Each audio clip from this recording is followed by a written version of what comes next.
Greetings from Kenwell. Today is Sunday, July 13th, 2025. I want to start off by telling you a cute little story. A little girl asked her mother, "How did the human race appear?"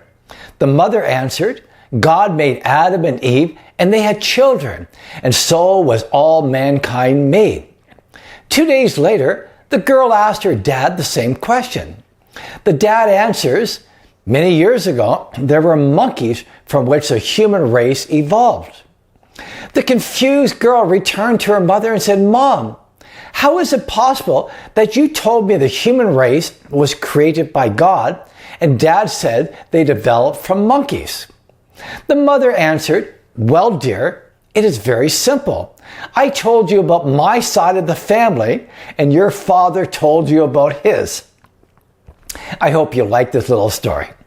Today I'm going to give you evidence that is going to change your worldview forever.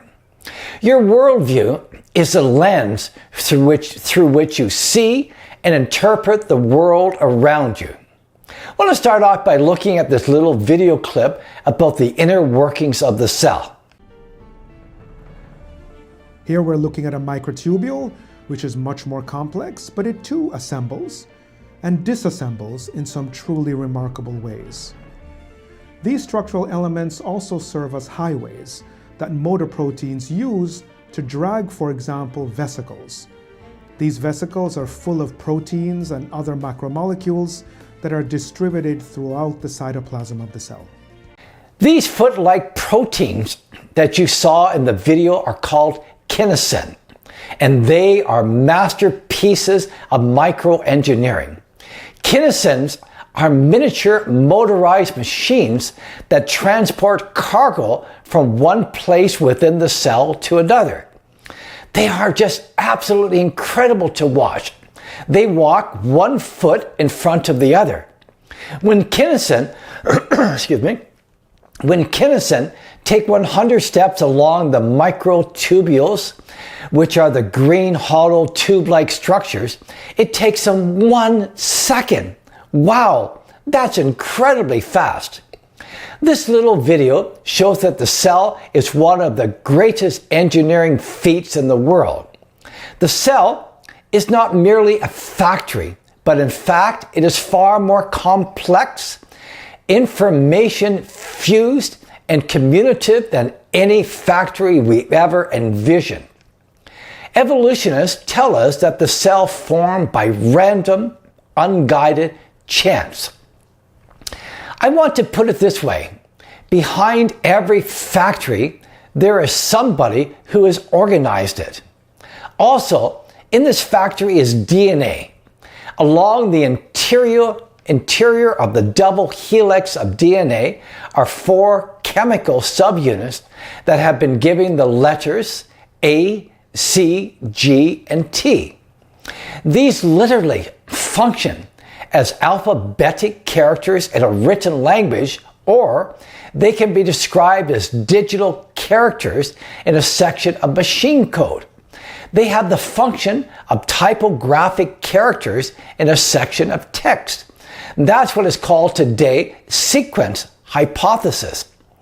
And I think this is an even greater discovery than DNA itself. DNA functions exactly like a software program.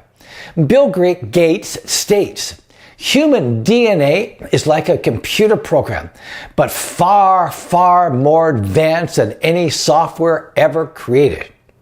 One thing that is always true, information in a digital or alphabetic or typographic form always comes from a mind, not a material process. It seems quite obvious that this mind is indeed God.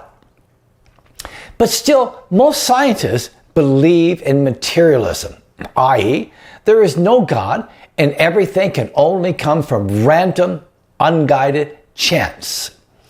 With all the evidence of this incredibly complicated cell, many scientists are now saying that the first cell could never have originated like they once thought. You're going to love what they've come up with in regards to how they believe the first cell originated. but everything I'm saying is true. One of the people who have come up with this new idea is Francis Crick. Crick was one of Britain's great scientists. He is best known for his work with James Watson, which led to the identification of the structure of DNA in 1953. He realized the cell is way too complicated to have been formed on Earth. So he came up with the conclusion that aliens from outer space brought the first cell to Earth. If this sounds way too far-fetched, Google it, and you will see that this is indeed the case. I can say, by the way, when you look at the picture of Crick, his eyebrows look as bushy as mine do. Then you have Richard Dawkins. Richard Dawkins is one of the most outspoken atheists in the world. Ben Stein interviewed Richard Dawkins for the movie Expelled. During the interview, Dawkins said that maybe the signature of intelligence that we see inside the cell is a result of an intelligence from some planet or star system that is being seated here. What happened next was priceless. When Ben Stein walked off of the set of interviewing Richard Dawkins, the first thing he said out loud was ABG. Anything but God. So even Dawkins himself realizes that there is intelligence behind the cell. But there is no way that he is going to acknowledge that this intelligence is from God. I hope what I have said will change your viewpoint and see that the cell points to the fact that there really is a God. May the good Lord be with you until we meet again next week.